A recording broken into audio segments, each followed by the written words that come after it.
In today's video, I'm going to teach you how to edit prompt in Midjourney.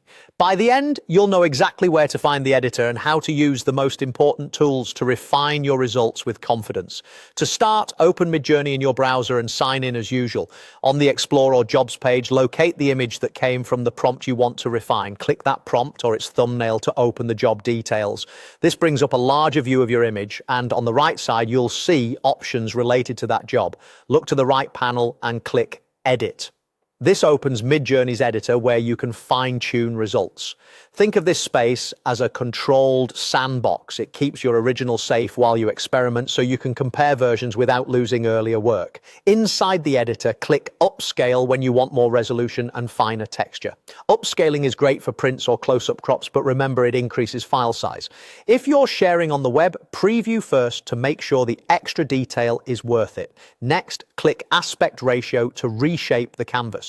Choosing 1:1 is perfect for grid-friendly posts, 16:9 fits widescreen and video thumbnails, and 2:3 or 4:5 can be ideal for posters or portraits. When you change aspect ratio, watch the framing. Important elements may shift. If the subject moves off-center, you can make additional tweaks before you render. Click Scale to adjust how much the frame zooms or resizes relative to your composition. Small adjustments preserve details, while larger moves can introduce or hide background elements. Use modest changes first, preview, and then commit if it looks right. Click Erase to remove areas you want regenerated based on your updated intent. This is useful for fixing hands, cleaning backgrounds, or clearing space for a new element. Erasing doesn't just delete. It tells Midjourney, reimagine this area to match the prompt. Click Brush Size to control precision.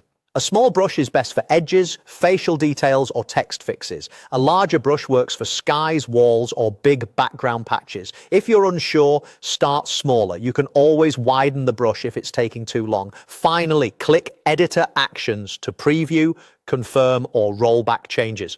This is your safety net. Use it to apply your edits, undo a misstep, or reset the canvas without affecting the original job. That's it.